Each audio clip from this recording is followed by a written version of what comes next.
On December 13, 2022, Officer James Hinkle, a member of the Waterbury Police Department, found himself in the midst of directing traffic in Waterbury, Connecticut. This was in response to a mechanical failure that had occurred at an intersection, rendering the traffic lights non-functional. The sequence of events that ensued was recorded by the dashboard camera installed in Officer Hinkle's police cruiser.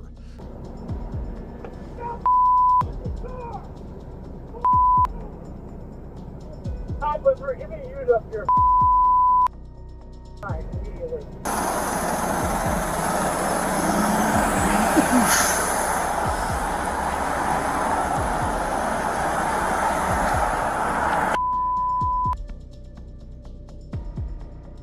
This footage will take precedence, followed by the recording from Officer Hinkle's body camera. Throughout the incident, Officer Hinkle persistently asserts that the driver was attempting to collide with him.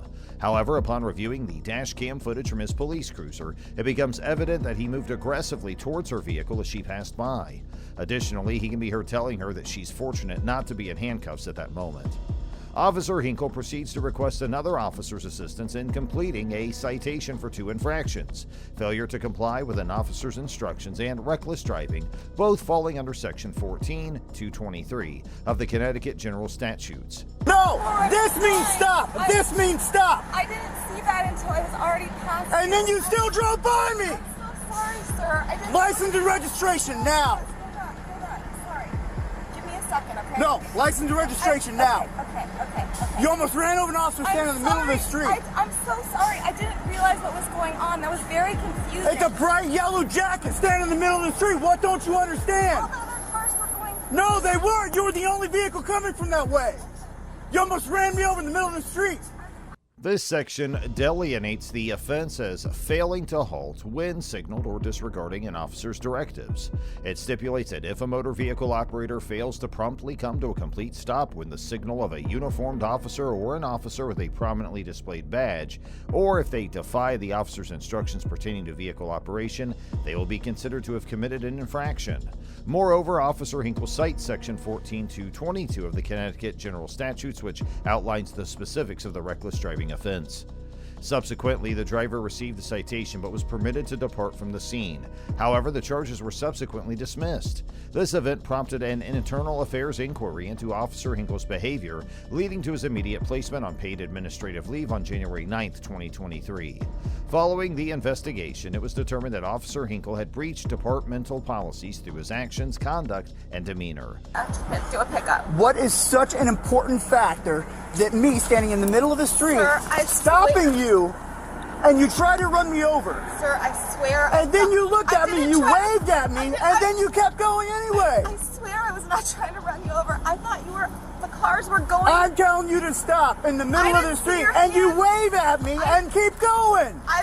I saw your hand before, and it was too late to stop. And No, it wasn't. You were doing 10 miles an hour, and you still drove by me. I'm sorry. You didn't even attempt to stop your car. Sir. You're lucky you're not in handcuffs right this second. I'm very sorry, sir. I really. Explain to my kids why they don't have a dad a week before Christmas, because you're trying to run somebody over. Consequently, on January 9, 2023, Officer Hinkle's employment with the Waterbury Police Department was terminated. Before Christmas. Sir, when I see a flashing yellow light. It's not flashing, it's red and blue. That's a cop car standing in the middle of the street flashing lights. No, it's not an accident. You're just being irresponsible.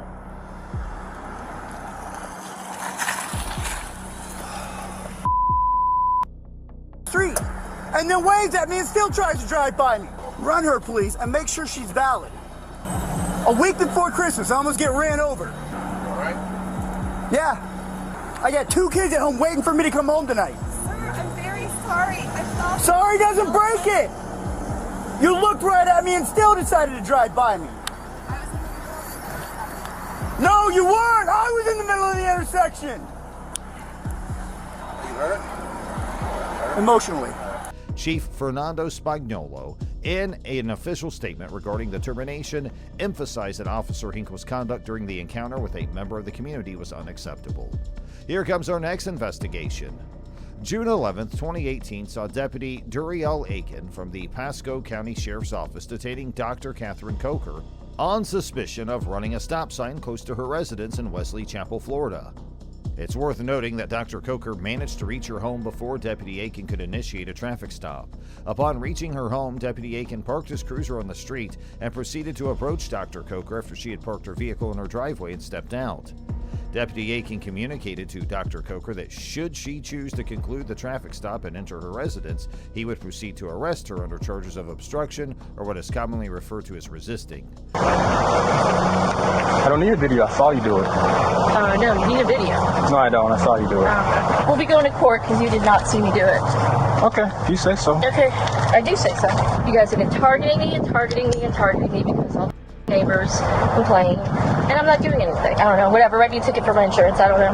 I Can can't you pull log it. into it? Or no? I don't know. I don't know how. I have no idea how to do it. So it's AAA? Yep. Okay.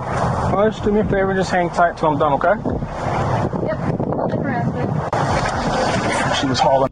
This action is in accordance with Section 843.02 of the Florida statutes, which states, whoever shall resist, obstruct, or oppose any officer in the legitimate execution of a lawful duty without resorting to or causing physical harm to the officer's person shall be charged with a misdemeanor. Dwayne Eddie Coker, Dr. Coker's husband, and a detention deputy with the Hillsborough County Sheriff's Office during that period, inquires Deputy Aiken about the situation. Deputy Aiken proceeded to brief him on the matter, explaining that he witnessed Dr. Coker disregarding a stop sign. This observation is consistent with the provisions outlined in Section 316.123 of the Florida statutes. Okay. Hello, sir. How's it going? Not bad, yourself? Good, good. I'm Eddie Coker. Deputy Aiken, how you doing? Hey, man. Yeah, I work for HCSO. Okay. So I'm trying to... What happened? She ran the stop sign. Constantly call on me. I did not run the stop sign. Do you have something showing her running the stop sign, or I saw it. you saw it? I saw it. He didn't see it. In this scenario, Deputy Aiken's testimony would likely hold legal weight and could potentially be enough to establish that Dr. Coker indeed ran the stop sign. However, it's important to acknowledge that a court might also consider the possibility that Dr. Coker's account is accurate and could find her version of events more credible than Deputy Aiken's. No, he will not take it. Relax. No, it's harassment. Well, as you can see, that's probable cause to do the stop. Absolutely. If she wants to take it to court, Nice if she recount. can take it to court, that's up to her. Is there any way you can give me a one-time professional courtesy if I show you my ID? I have to. We've been getting complaints in Seven Oaks in general. Because of that, we're enforcing everything. Okay. Well, I'll be sure to let my agency know that if we stop one of you guys... Alternatively, a court might determine that there exists reasonable doubt regarding whether Dr. Coker actually ran the stop sign, especially if other testimonies or evidence presented during the court proceedings cast doubt on the incident. Ultimately, the court's decision would hinge on a careful examination of all available evidence and testimonies. Mr. Coker subtly implies that he holds the position of a deputy within the Hillsborough County Sheriff's Office, even though he is in fact a detention center deputy without law enforcement jurisdiction. He further communicates to Deputy Aiken that if he persists in issuing a ticket to Dr. Coker, he'll take the initiative to direct his department to issue tickets to Pasco County officers whenever an opportunity arises. This stands as an alternative to offering these officers a customary professional courtesy. Deputy Aiken unquestionably held the belief that Mr. Coker was a deputy sheriff rather than a detention deputy. Mr. Coker took no action to rectify Deputy Aiken's perception and certainly presented himself in a manner that strongly implied a greater level of legal authority than his official certification as a correctional officer actually granted him. After Deputy Aiken issued the citations to Dr. Coker, Mr. Coker once again requested a professional courtesy from Deputy Aiken. During their exchange, Dr. Coker left the scene and headed inside her home while using a racial slur directed at Deputy Aiken. Deputy Aiken reiterated his stance in defense of issuing the citations. He then shared contact information for his supervisor with Mr. Coker before departing the scene without any further incidents. Following this, Mr. Coker promptly contacted a supervisor to express his grievances regarding the encounter with Deputy Aiken. In this conversation, he explicitly referred to himself as a cop. Eventually, Dr. Coker successfully contested the charges, leading to her acquittal for the offense of running the stop sign. The other citations were also dismissed. However, due to Mr. Coker's behavior during this incident and subsequent internal affairs investigation, he faced administrative charges, including misdirected action in an official investigation, misuse of communications facilities, improper use of an official position, and conduct unbecoming a member of the sheriff's office. As a consequence of these actions, on January 30th, 2020, the Florida Criminal Justice Standards and Training Commission, responsible for certifying law enforcement and correctional officers within the state, made the decision to revoke Mr. Coker's correctional officer certification due to the misuse of public position. And now let's move on to another investigation. On February 4th, 2020, Officer Kevin Munger, employed with the Jacksonville Sheriff's Office, was on duty as an off-duty security guard at a Publix grocery store located in Jacksonville, Florida. During his shift, Tawanda Crowell, a local mother, purchased several items from the store. Subsequently, she left the store area only to re-enter briefly before ultimately exiting the store. Publix manager Anna Augusto Bonner approached Officer Munger and informed him that she had observed Ms. Crowell leaving the store with items in a bag, yet she hadn't witnessed a transaction taking place. Responding to this information, Officer Munger approached Ms. Crowell, who was by then seated inside her vehicle with her 12-year-old daughter and two nieces seated in the back. You ain't seen me steal nothing. Then show me your receipt. I will not. If you took it without paying for it, I don't steal. I don't steal. Then all they want to do is not have you here. I don't steal. Okay, then show me your receipt. I won't do that. Why? I won't do that because... Do you realize you can go to jail for that? Oh, I realize if I stole it, but I don't steal. You're not cooperating. I'm not cooperating because you ain't got no probable cause because they said something. Go watch the camera first. Ma'am. I'll walk back in there with you and go watch the camera. No, I'm upset because I see this every day. I don't have access to the camera. Officer Munger proceeded to request that Ms. Crowell provide him with her identification and the receipt for a Publix purchase. Despite his repeated requests, Ms. Crowell declined to comply with his demands. In response, Officer Munger informed her that she would be taken into custody. Officer Munger's decision to arrest Ms. Crowell was likely founded on probable cause, given the information provided by Ms. Augusto Bonner's accusation. Moreover, there is a strong likelihood that a court would recognize Officer Munger's actions as having reasonable suspicion to detain and request identification from Ms. Crowell.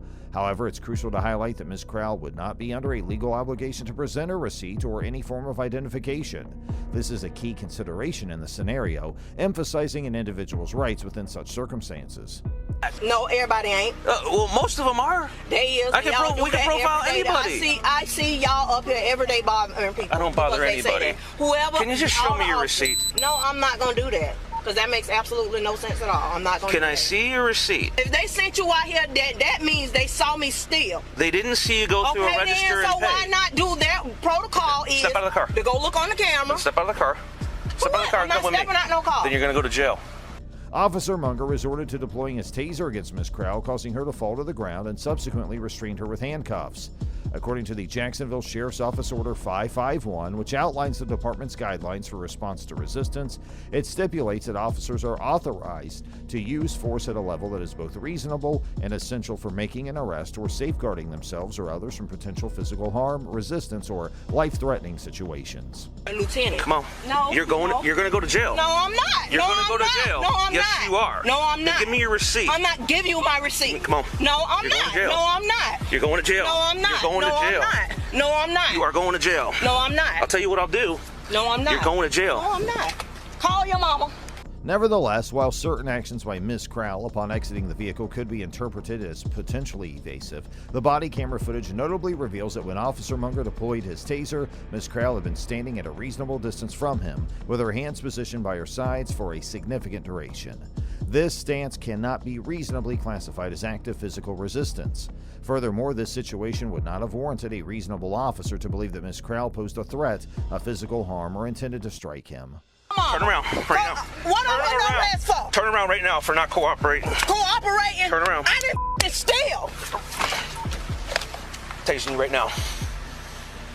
I didn't steal nothing. It is. Officer Munger consistently informs Ms. Crowell that she'll be taken into custody due to her refusal to present her identification and receipt. However, he fails to specify the exact offense for which she would be arrested.